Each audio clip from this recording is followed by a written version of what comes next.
Reels वाली बहू। प्रज्ञा को रील्स बनाने का बड़ा ही क्रेज है और वो दिन भर रील्स बनाती रहती है।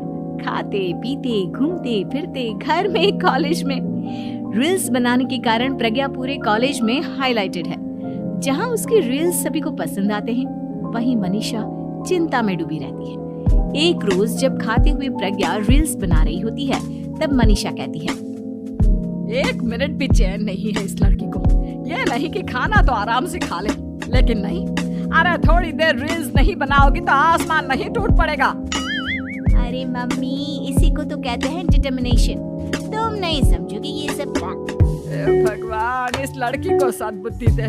जब देखो तब टेढ़ा बाका मुंह बनाती रहती है। मनीषा की बात का प्रज्ञा पर जरा भी असर नहीं होता और वो खाते खाते रील्स बनाती रहती है। दिन बीतने लगते हैं और देखते देखते प्रज्ञा का कॉलेज भी खत्म हो जाता है। आए दिन कोई ना कोई मनीषा को प्रज्ञा की शादी करवाने का सुझाव दे जाता है। सब ठीक ही कहते हैं, प्रज्ञा की शादी कर देनी चाहिए। अपने घर के कामकाज में व्यस्त हो जाएगी तो खुद ही ये रील्स और नाच गाना बंद हो जाएगा।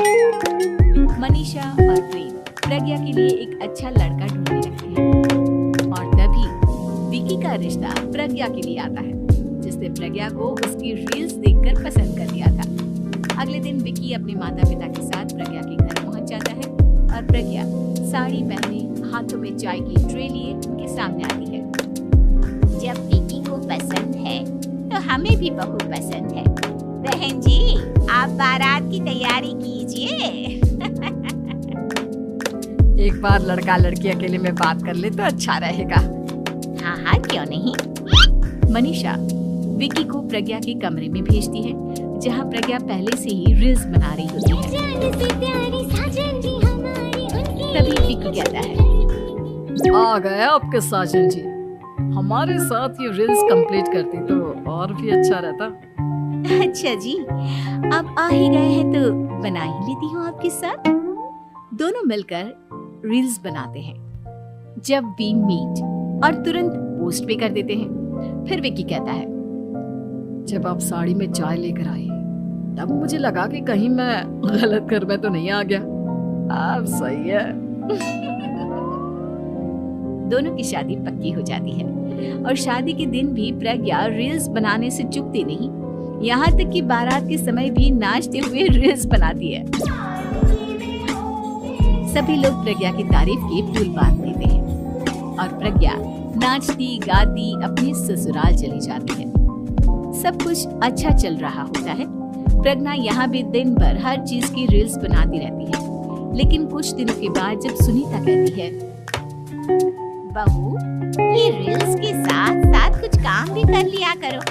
वैसे तुझे और क्या क्या बनाना आता है? मम्मी जी, वैसे तो सब कहते हैं कि मैं सब कुछ अच्छा बनाती हूँ, लेकिन मुझे लगता है कि मैं मैगी अच्छा बना लेती हूँ, हाँ, कॉफी भी अच्छा बना लेती हूँ और मुंह तो सबसे अच्छा बना लेती हूँ। अच्छा अच्छा। सुनीता अपना माथा पकड़ लेती है और कहती है, बहू, कुछ खाना बनाना भी सीख लेती। मम्मी जी, मैं लंबी प्लानिंग कर रही हूँ। जल्दी ही मैं इतनी फेमस हो जाऊंगी कि मुझे पैसे मिलने लगेंगे। हम दोनों सास बहू राज करेंगे, राज। नौकर काम करेंगे और लोगों की तो लाइन लगेगी हमसे मिलने के लिए। तेरा दिमाग खराब हो गया है क्या बहू? हंसी मजाक तो ठीक है, लेकिन इस तरह घर नहीं चलते। जितना जल्दी हो इस घर के तौर तरीकों को सीख लो। प्रज्ञा मुंह घुमाकर चली जाती है और तुरंत उसी वक्त एक रील बनाती है। ये देख सुनीता का गुस्सा 7वें आसमान पर चला जाता है और विकी के घर आती ही सुनीता उसे सब कुछ बताती है। विकी भी अब प्रज्ञा की इन हरकतों से परेशान हो जाता है। तुम टेंशन मत लो मम्मा, मैं देख लूंगा। विकी कमरे में जाता है तो देखता है कि प्रज्ञा रील्स बना रही है। विकी बड़े ही प्यार से प्रज्ञा से कहता है, प्रज्ञा, इन सब के लिए मैं तुम्हें मना नहीं कर रहा हूँ, लेकिन फिर भी हर वक्त तो ये अच्छा नहीं लगता ना। समझने की कोशिश करो, मुझे भी तुम्हारा थोड़ा वक्त चाहिए। मैं जब ऑफिस से आता हूँ तो मुझे समय देने की जगह इसी में लगे रहते हो। तुम ज्यादा ही सोच रहे हो। तुम भी मेरे साथ रील्स बनाओ ना, तुम्हें भी बहुत अच्छा लगेगा। तुम्हें इज्जत से कोई बात समझ में नहीं आती क्या? दिमाग खराब हो गया है तुम्हारा इस चकाचौंध से। अगर तुमने अपना रवैया नहीं बदला तो मैं तुमसे दूर चला जाऊंगा। तुम ही रिश्ता लेकर आए थे, मुझे लड़कों की कमी नहीं थी और ना आज है। विकी दरवाजा पटक कर चला जाता है। धीरे धीरे विकी प्रज्ञा से दूर होता जाता है। एक रोज मनीषा प्रज्ञा के ससुराल उससे मिलने जाती है। तब सुनीता उससे कहती है, बहन जी अब आई हैं तो कुछ दिन यहाँ रहकर जाइएगा, आप ही का घर है। हाँ मम्मी, बहुत दिन हो गए तुम्हारे साथ एक भी रील नहीं बनाई मैंने। प्रज्ञा तुरंत अपने फोन में रील्स ऑन कर लेती है। ये सब मुझसे नहीं होगा। मेरा ये भूत अभी तक नहीं उतरा क्या? बहन जी आप कुछ कहती नहीं क्या इसे? जब आप ही कुछ नहीं कर पाई तो मैं कर ही क्या सकती हूँ। सास तो वैसे ही बदनाम है। शाम को घर की लाइट चली जाती है और मनीषा प्रज्ञा से कहती है, मेरे घुटनों में बहुत दर्द हो रहा है, तू लाइट का कुछ इंतजाम करना बेटा। अच्छा कैंडल जला देती हूँ मम्मा। प्रज्ञा गाते हुए कैंडल जलाती है और खिड़की के पर्दे के पास रख देती है। मनीषा जिसे बहुत दर्द हो रहा है वो सो जाती है और प्रज्ञा हमेशा की तरह अपनी रील्स में लग जाती है।